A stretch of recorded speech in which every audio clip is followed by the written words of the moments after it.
विद्यार्थियों, आज हम हिंदी भाषा में वर्ण विचार पर चर्चा करेंगे। प्रत्येक व्यक्ति होता है वह जब अपने भाषा का प्रारंभ करता है तो वह ध्वनि से प्रारंभ करता है, लेकिन ध्वनि केवल उसका मौखिक स्वरूप होता है, उसका लिखित में कोई स्वरूप नहीं होता है। जो ध्वनि किसे कहें, हिंदी भाषा में ध्वनि वो है जिसमें मुखावयव से उच्चारण हो। जैसे विज्ञान की भाषा में हम किसी के टकराने की आवाज, हॉर्न की आवाज, पंखे की आवाज, ये सब आवाजें ध्वनि कहलाई जा सकती है, लेकिन हिंदी भाषा के अंदर जो मुख से उच्चारित हो वही ध्वनि होती है। ध्वनि का कोई भी रूप नहीं होता है, कोई आकार नहीं होता है। जब उसको कोई आकार दिया जाए, कोई लिपि चिन्ह दे दिया जाए तो वह होता है वर्ण। अर्थात वर्ण वह है जो ध्वनि का लिपि चिन्ह है, उसका एक आकार है। इसके बाद हम बात करते हैं, वर्ण वो व्यवस्था है जिस पर भाषा का पूरा स्ट्रक्चर गढ़ा जाता है। मतलब भाषा की सबसे लघुतम इकाई है तो वो वर्ण है।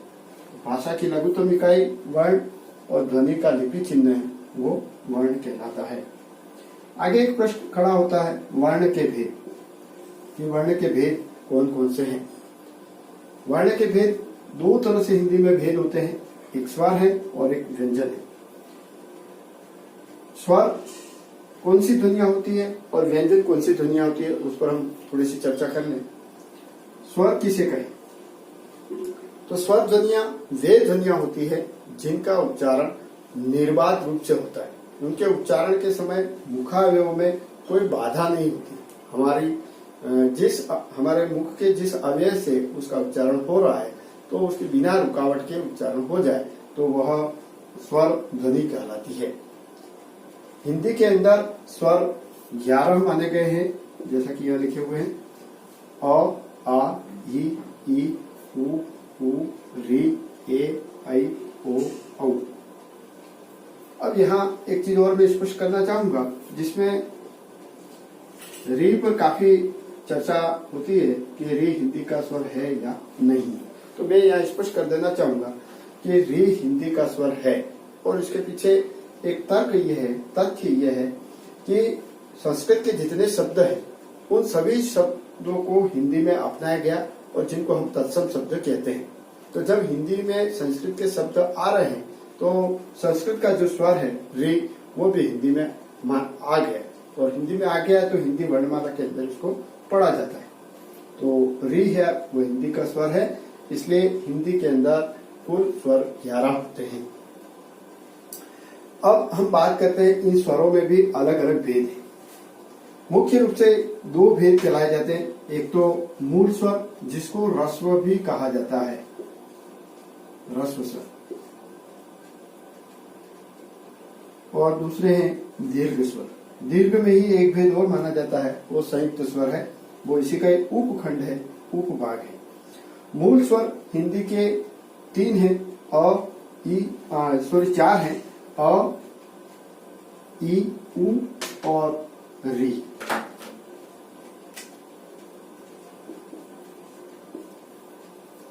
इस तरह से हिंदी के ये मूल स्वर है। मूल स्वर मतलब इसके और कोई छोटे भाग नहीं हो सकते, ये अंतिम खंड है जिन्हें हम मूल स्वर या ह्रस्व स्वर कहते हैं। दूसरे दो समान स्वर मिलकर जो नया स्वर बनाते हैं उनको दीर्घ स्वर कहा जाता है। जैसे आ, जिसमें अ और अ मिल रहा है, ई जिसमें ई और ई मिल रही है, और उ जिसमें उ और उ मिल रही है। इस तरह से ये 3 स्वर ये हो जाते हैं। असमान स्वर मिलते हैं, जो समान स्वर है उनको हमने दीर्घ स्वर कहा, और जो असमान स्वर है जैसे अ और ई मिलके ए बनाते हैं, ए, ऐ, ओ और औ, इनको हम संयुक्त स्वर कहते हैं। यहाँ ये वर्गीकरण वैसे मूल रूप से ये माना जाता है कि ये सब दीर्घ स्वर ही है, आ, ई, उ, ए, ऐ, ओ, औ। लेकिन जब संधि की दृष्टि से हम पढ़ते हैं तो ए, ऐ, ओ, औ को अलग संयुक्त स्वर के रूप में पढ़ते हैं, तो वहां हमें काफी मदद मिलती है सीखने में। तो इसलिए ये 4 स्वर हम अलग से पढ़ते हैं। यहाँ एक डिटेल और मैं बताना चाहूंगा कि संयुक्त स्वर में ए किससे बना, ऐ किससे बनता है, ओ किससे बनता है, औ किससे बनता है। आइए जानते हैं इन ए आई ओ ओ कैसे बनते हैं।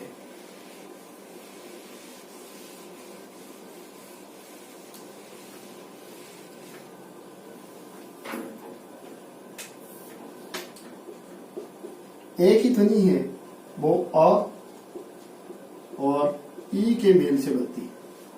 आप उच्चारण करके भी देख सकते हैं, आई आई आई बार बार उच्चारण करेंगे तो एक ही ध्वनि आएगी।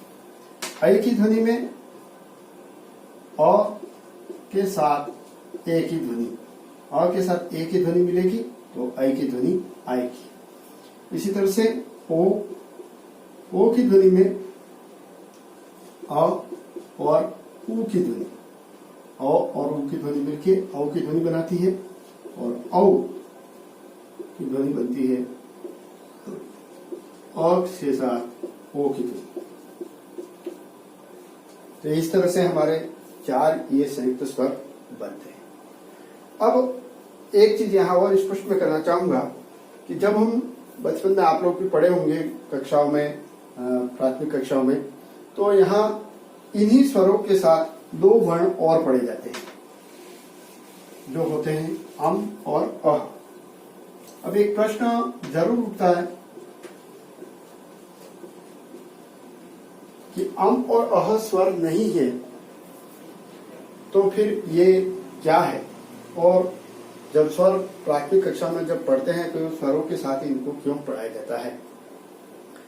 तो ये जो है अम और अह वो अयोगवाह ध्वनि में आते हैं, अयोगवाह।